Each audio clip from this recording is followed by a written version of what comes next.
السلام علیکم۔ Q R voice channel پہ خوش آمدید۔ یہ ایک ویران اور سنسان علاقہ تھا۔ وہ پانچوں اس وقت سو رہے تھے۔ ٹرین کے ایک دم رکنے سے لگنے والے جھٹکے نے ان پانچوں کو جگا دیا تھا۔ وہ ایک ہی بوگی میں سوار تھے۔ کچھ دیر انتظار کرنے کے بعد بھی جب ٹرین نہ چلی تو وہ سب ایک دوسرے کو سوالیہ نظروں سے دیکھنے لگے۔ پھر ان پانچوں میں سے ایک نوجوان اٹھا اور بوگی کا دروازہ کھول کر باہر قدم رکھ دیا۔ اس کی دیکھا دیکھی دوسرے چار نوجوان بھی باہر آ گئے۔ سمجھ میں نہیں آتا ٹرین یہاں کیوں رکی ہے۔ نہ تو یہاں کوئی اسٹیشن ہے اور نہ کوئی آبادی۔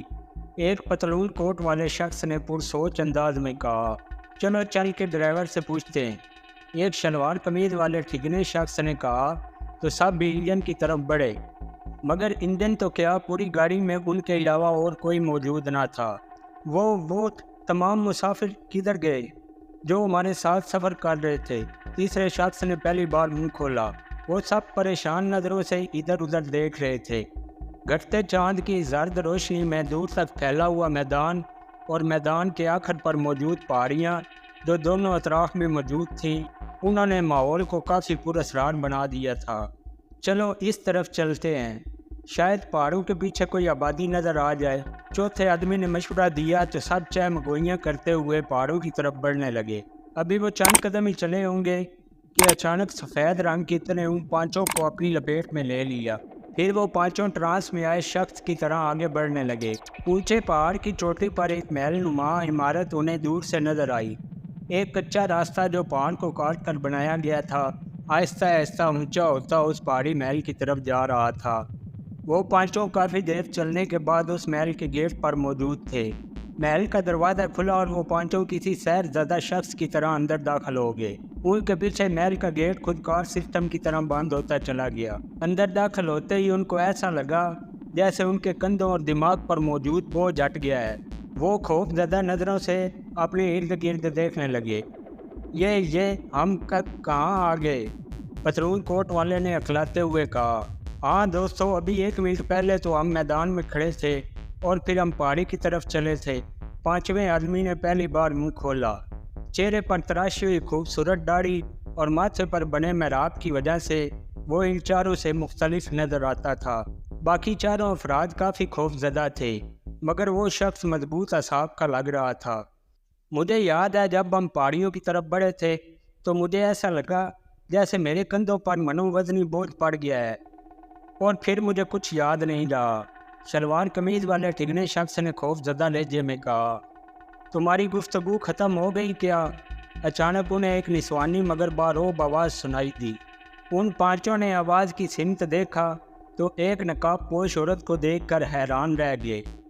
وہ سر سے پاؤں تک سیاہ لباس میں ملبوس تھی، حتیٰ کہ اس کی آنکھیں بھی سیاہ جالی والے نقاب میں چھپی ہوئی تھی۔ تم کون ہو اور ہم کہاں ہیں؟ پتلون کوٹ والے نے ہمت کرتے ہوئے پوچھا۔ تم مجھے نہیں جانتے سیٹھ اکرم، مگر میں تم سب کو جانتی ہوں۔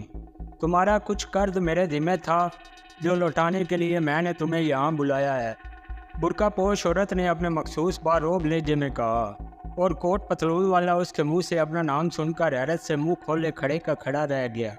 کیسا قرض؟ اور ہماری تو ٹرین خراب ہو گئی تھی۔ تم یہ کیسی بے معنی باتیں کر رہی ہو؟ ہمیں تم نے کب بلایا تھا؟ شلوار قمیض والے ٹھگنے شخص نے زبان کھولی۔ تمہارا بھی قرض اتار دوں گی میاں الطاف۔ رہی بات بلانے کی تو وہ ٹرین جس پر تم آئے ہو میں نے ہی تمہیں یہاں لانے کے لیے بھیجی تھی۔ اس میں سوار مسافر اور ٹرین کو چلانے والا سب تمہاری نظر کا دھوکہ تھا۔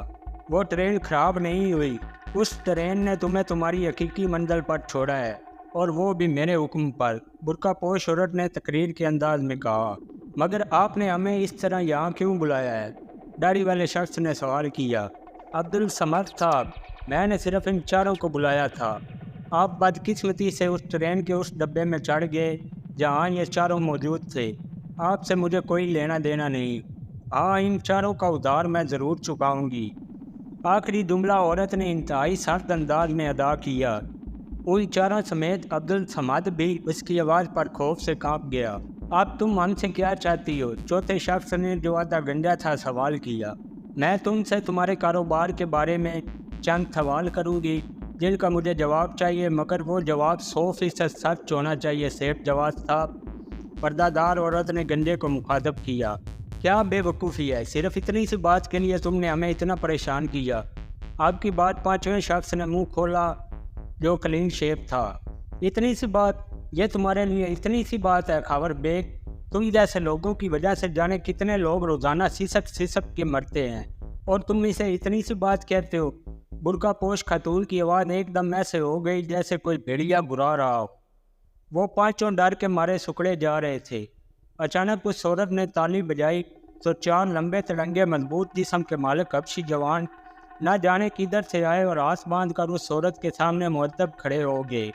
اس عورت نے خاور بیگ کی طرف اشارہ کیا تو ایک حبشی جس نے ابھی کمر پر ایک تھیلا سا لٹکایا ہوا تھا خاور بیگ کی طرف بڑھا۔ باقی تینوں بھی حرکت میں آئے۔ انہوں نے خاور بیگ کو ٹانگوں اور ہاتھوں سے جکڑ لیا۔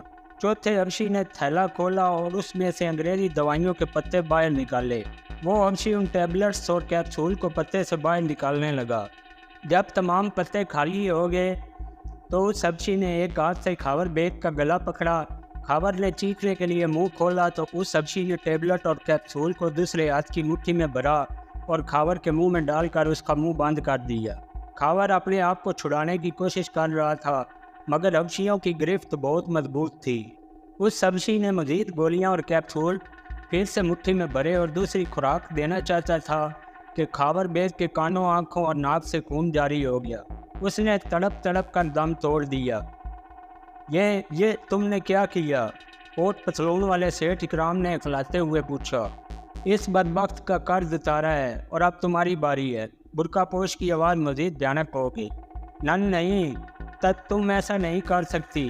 سیٹھ اکرام نے خوف سے دھجری لی اور وہ چاہتا تھا کہ وہاں سے نکل جائے، مگر تینوں حبشیوں نے اسے کس کے پکڑ لیا۔ چوتھے حبشی نے کونے میں پڑی بوریوں سے ایک بوری اٹھائی اور زمین پر پلٹ دی۔ اس بوری میں آٹا تھا جو زمین پر بکھر گیا۔ اس آٹے میں مٹی کے بڑے بڑے ڈھیلے اور کنکر پتھر مکس تھے۔ حبشی نے پہلے والا عمل دہرایا اور سیٹھ اکرام کا چہرہ آٹے سے لتھڑ گیا۔ چوتھے حبشی نے تب تک بس نہ کی جب تک سیٹھ اکرام کی روح اس کے جسم سے پرواز نہ کر گئی۔ خدا کے لیے ایسا مت کرو، ہم نے تمہارا کیا بگاڑا ہے؟ سیٹھ جواد نے تقریباً روتے ہوئے کہا۔ تمہارا کاروبار گٹکے اور سپاری کا ہے نا، اور سپاری بھی ناقص۔ تم لکڑی اور کھجور کی گٹھلیوں پر کیمیکل چڑھا کر اسے سپاری بنا کر چھوٹے بچوں اور بڑوں کو کھلاتے ہو۔ تمہاری وجہ سے کتنے ہی نوجوان اور بچے آنتوں اور گلے کے کینسر سے مرتے ہیں۔ تمہارا ادھار بھی آج چکا دیا جائے گا۔ برقع پوش عورت نے زہریلی آواز میں کہا اور اس کا اشارہ پاتے ہی تینوں حبشیوں نے اسے جکڑ لیا۔ رحم، اے خاتون، رحم کرو ہم پر۔ سیٹھ جواد اب بچوں کی طرح رو رہا تھا۔ جو رحم نہیں کرتا اس پر رحم نہیں کیا جاتا۔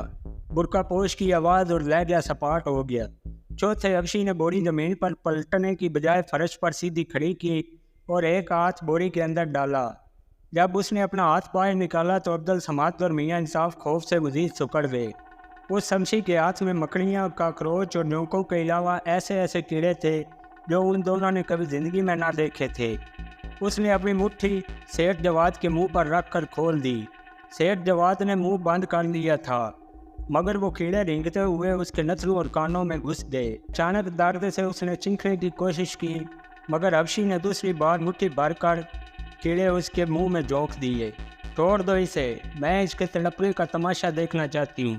برقع پوش خاتون کی آواز سنائی دی۔ تمام حبشی ساحل پر مؤدب کھڑے ہو گئے۔ سیٹھ جواد نے اپنے کپڑے پھاڑنے شروع کر دیے۔ وہ زمین پر کروٹیں لیتا اپنے پیٹ کو اپنے ہاتھوں سے نوچ رہا تھا۔ اچانک اس کا پیٹ پھٹا اور خون میں لتھڑے کیڑے اس کے پیٹ سے باہر آنے لگے۔ سیٹھ جواد تکلیف اور بے پناہ اذیت سے فلک شگاف چیخیں مار رہا تھا۔ عبدالصمد اور میاں الطاف نے اس منظر کو دیکھ کر اپنی آنکھیں بند کر لی تھی۔ چند ہی منٹوں میں سیٹھ جواد کی چیخیں اور سانسیں دونوں رک چکی تھی۔ موت کا یہ کھیل پھر سے شروع ہوا۔ اب کی بار میاں انصاف ان حبشیوں کی گرفت میں تھا۔ مجھے چھوڑ دو، میں نے کچھ نہیں کیا، میاں انصاف نے اذیانی انداز میں مچلتے ہوئے کہا، مگر حبشیوں کی گرفت زیادہ مضبوط تھی۔ تم نے کچھ نہیں کیا، کیا تم بتا سکتے ہو کہ تمہارا کاروبار کیا ہے؟ برقع پوش نے ایک ایک لفظ کو چباتے ہوئے کہا۔ چوتھا حبشی ایک بڑا سا پانی کا ٹپ لے کر آ گیا تھا۔ اس کے ہاتھ میں ایک بوتل تھی جس کا ڈھکنا کھول رہا تھا۔ میں دودھ بیچتا ہوں، کیا یہ جرم ہے؟ میاں انصاف نے غصیلے لہجے میں کہا۔ وہی دودھ جو تم بیچتے ہو تمہیں پلا کر میں تمہارا قرض اتارنا چاہ رہی ہوں۔ تمہیں بھی تو پتہ چلے کہ جب چھوٹے بچے تمہارا ریڈی میڈ دودھ پیتے ہیں تو ان کی حالت کیا ہوتی ہے۔ برقع پوش عورت نے اس سے زیادہ غصیلے لہجے میں کہا۔ مجھے معاف کر دو، میں آئندہ ایسا نہیں کروں گا، مجھ پر رحم کرو۔ جو رحم نہیں کرتا اس پر رحم نہیں کیا جاتا، عورت نے اسپاٹ لہجے میں کہا۔ حبشی اپنا محلول تیار کر چکا تھا۔ اس بوتل میں موجود لیکوڈ کے ایک ڈھکن سے اس نے سیروں دودھ بنا لیا تھا۔ پھر اس حبشی نے ایک کیف کو میاں انصاف کے منہ میں رکھا اور لوٹے سے ریڈی میڈ دودھ کو اس کے حلق میں انڈیلنے لگا۔ کچھ ہی دیر میں میاں انصاف کا پیٹ پھول چکا تھا اور اس کی روح بھی اس کے جسم کا ساتھ چھوڑ چکی تھی۔ عبدالصمد اکیلا کھڑا خوف سے کانپے جا رہا تھا۔ آپ جا سکتے ہیں عبدالصمد صاحب، باہر اسی جگہ آپ کو ٹرین مل جائے گی، اب جائیے، اس عورت نے نرم لہجے میں کہا۔ اس کے لہجے کا اثر ہی تھا کہ عبدالصمد کا خوف ایک دم ختم ہو گیا۔ کیا میں پوچھ سکتا ہوں کہ آپ نے ان لوگوں کو کیوں مارا؟ میں پہلے ہی تمہارے اس سوال کی توقع کر رہی تھی۔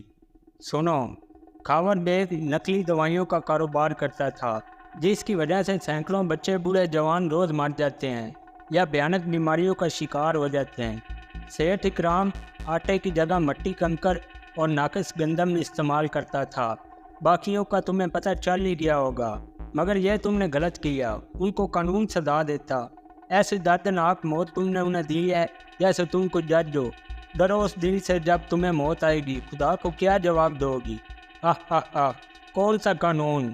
یہ پیسے والے لوگ قانون کو اپنی جیب میں رکھتے ہیں، اور میں تو پہلے ہی مری ہوئی ہوں، ایک انسان کو دوبارہ موت نہیں آتی۔ اتنا کہہ کر خاتون نے اپنا برقع اتار دیا۔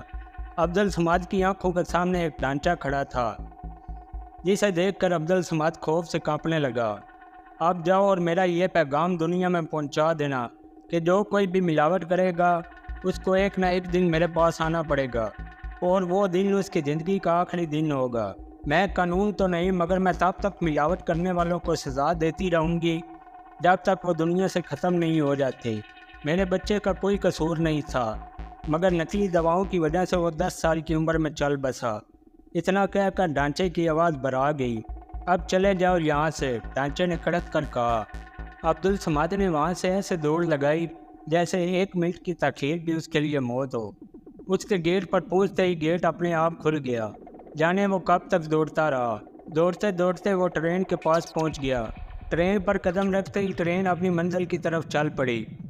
عبدالصمد پکوان سینٹر چلایا کرتا تھا، اور وہ آج خدا کا شکر گزار تھا کہ خدا نے اس پر رحم کیا اور اس کے دل میں بے ایمانی کا ذرا سا خیال بھی نہ آنے دیا۔ موقع ہوتے ہوئے بھی اور شیطان کے کافی بہکانے کے باوجود بھی اس نے کبھی بے ایمانی نہیں کی تھی۔ اگر وہ ایسا کرتا تو آج اس کا حال بھی باقی چاروں جیسا ہونا تھا۔